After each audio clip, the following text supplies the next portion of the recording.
Direct selling industry का future क्या है, इस बिजनेस की सच्चाई क्या है, लोग इस बिजनेस के बारे में बताने से क्यों कतराते हैं, लोग इस बिजनेस में काम करना क्यों नहीं चाहते हैं, क्यों डायरेक्ट सेलिंग बिजनेस में इतनी नेगेटिविटी है, क्या है इसकी वजह। डायरेक्ट सेलिंग बिजनेस आने वाले वक्त का सबसे बड़ा बिजनेस है। क्यों? अगर आज आप दूसरी कंट्रीज को देखें, जो कंट्रीज आज डेवलप्ड है, उन सभी कंट्रीज के अंदर डायरेक्ट सेलिंग बिजनेस का बहुत ज्यादा प्रायोरिटीज दी जाती है, क्योंकि डायरेक्ट सेलिंग बिजनेस लोगों का बिजनेस है और जब तक दुनिया में लोग रहेंगे तब तक ये बिजनेस चलता रहेगा, क्योंकि ये बिजनेस लोगों पर डिपेंडेड है। जब तक लोग खाते रहेंगे, नहाते रहेंगे, कपड़ा पहनते रहेंगे, तब तक ये बिजनेस आपका चलता रहेगा। अपने इंडिया में कुछ लोग इसे फंसने फंसाने का काम बोलते हैं और कुछ लोग ये मानते हैं जिनके पास करने को कोई काम नहीं होता वे लोग ये काम करते हैं। मैं उन सारे लोगों से सहमत हूं, क्योंकि उन लोगों के पास अभी तक इस बिजनेस का प्रॉपर नॉलेज नहीं पहुंच पाई है। ये हम लोगों की जिम्मेदारी है कि इतनी पावरफुल और ब्यूटीफुल इंडस्ट्री के बारे में लोगों को समझाएं। दुनिया में कुछ ऐसे भी काम होते हैं जो लोगों को आसानी से समझ में नहीं आते हैं। एक छोटा सा एग्जांपल देता हूं। हम लोग दिन भर फेसबुक, व्हाट्सएप और यूट्यूब कितना यूज करते हैं और इसके लिए आपसे एक भी पैसा नहीं लिया जाता है। तो जरा सोचिए उनकी कमाई कैसे होती होगी, जबकि फेसबुक दुनिया के टॉप 10 बिजनेस में आता है कमाई के मामले में। कुछ लोग सोचते हैं अगर फेसबुक जब हमसे पैसा नहीं लेता है तो कमाता कैसे होगा। कुछ लोग सोचते हैं पता नहीं कमाता भी होगा कि नहीं। कुछ लोग कहते हैं जो डाटा हम लोग यूज करते हैं उससे कमाता है। डाटा का पैसा सिम वाले को जाता है, जिसका सिम हम लोग यूज करते हैं, चाहे वो एयरटेल हो या जियो हो। ना तो जानते हैं और ना ही जानना चाहते हैं कि कमाई आखिर कैसे होती है। दोस्तों, सबसे पहले आपके लिए ये जानना जरूरी है कि कोई भी इंडस्ट्री कैसे चलती है और कैसे बनती है। किसी भी नई इंडस्ट्री को चलने के लिए 4 फेज से गुजरना होता है। पहला जो फेज होता है वो होता है नेगेटिव फेज, और आज direct selling industry negative phase में है।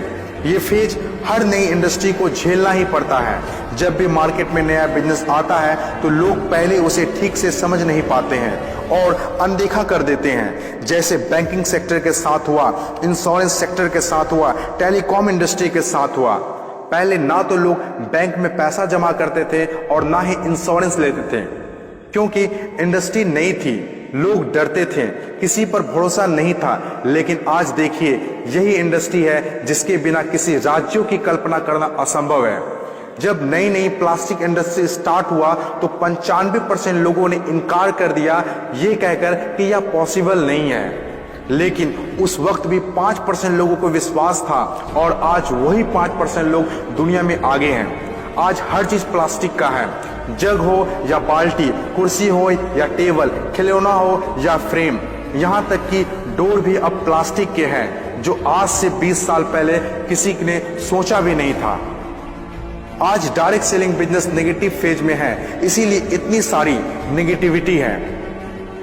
और जब ये पॉजिटिव फेज की तरफ बढ़ता जा रहा है, नेगेटिव फेज में होने के बावजूद भी इस इंडस्ट्री ने कई लोगों की जिंदगियां बदल दी। दूसरा जो किसी भी इंडस्ट्री को फेस करना होता है वो दूसरा फेज होता है पॉजिटिव फेज। ये वो टाइम होता है जब लोगों का इंडस्ट्री के ऊपर ट्रस्ट बढ़ने लगता है, क्योंकि वे आसपास में रिजल्ट देख रहे होते हैं। और जो लोग उस वक्त डायरेक्ट सेलिंग बिजनेस में दिलचस्पी नहीं दिखा रहे होते हैं, अनदेखा कर रहे होते हैं, वे रिजल्ट देखने के बाद दिलचस्पी लेने लगते हैं और आपका काफिला और बढ़ने लगता है, रिजल्ट और बढ़ने लगता है, दिलचस्पी और भी लोगों में बढ़ने लगती है। जैसे बैंकिंग इंडस्ट्री और इंश्योरेंस इंडस्ट्री के साथ हुआ था। बैंकिंग इंडस्ट्री का वैल्यू तब पता चला होगा लोगों को जब किसी का पैसा घर में सुरक्षित नहीं रहा होगा। इंश्योरेंस के वैल्यू तब लोगों को पता चला होगा जब किसी के एक्सीडेंट होने के बाद उसके घर वाले को पैसा मिला होगा। तीसरी जो किसी भी इंडस्ट्री का फेज होता है वो होता है growth phase.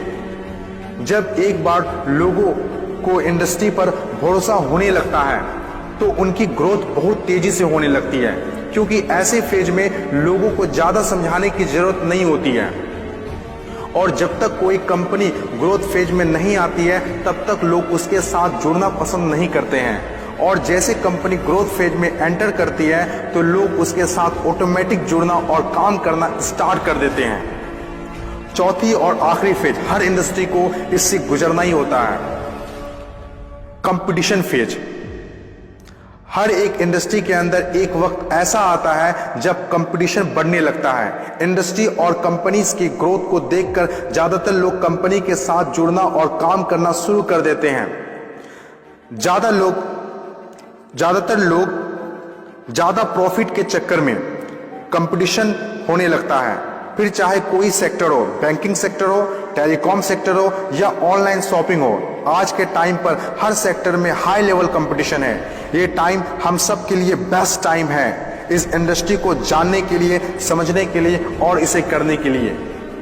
According to FICCI, direct selling industry का मार्केट साइज 6000 करोड़ आंका गया है। आज तक जितना हुआ है उसको देखते हुए फिक्की ने डिक्लेयर किया है कि डायरेक्ट सेलिंग बिजनेस 2020 से 25 तक 645 अरब तक की हो जाएगी। आपको इस बात को जानना बहुत जरूरी है कि अमेरिका, ऑस्ट्रेलिया, चीन, जापान, कोरिया और सिंगापुर जैसे बहुत बड़ी बड़ी डेवलप्ड कंट्रीज ने डायरेक्ट सेलिंग बिजनेस को बहुत हद तक अपना लिया है और वहां के सिटीजन भी बहुत जागरूक हैं। बदलाव के बिना तरक्की नहीं की जा सकती है और जो लोग अपने सोचने का तरीका नहीं बदल पाते हैं वे लोग अपनी जिंदगी में कुछ भी नहीं बदल पाते हैं। नोकिया, कोडेक जैसी बड़ी बड़ी कंपनियां चलाने वाले लोग भी अपने सोचने का तरीका नहीं बदल पाए, इसीलिए अपनी शानदार शुरुआत के बाद भी वो वक्त के साथ इतिहास के हिस्सा बन गए। इन तमाम बातों से मैं एक बात बताना चाहता हूँ, बदलाव ही प्रकृति का नियम है। बदलना तो तय है, जो वक्त से पहले बदल गया उनकी जिंदगी बदल गई और जिसे वक्त ने बदल दिया उनकी भी जिंदगी बदल गई। फर्क साफ है, अगर वक्त के साथ बदल गए तो ठीक, वरना वक्त ने बदला तो बहुत तकलीफ होगी।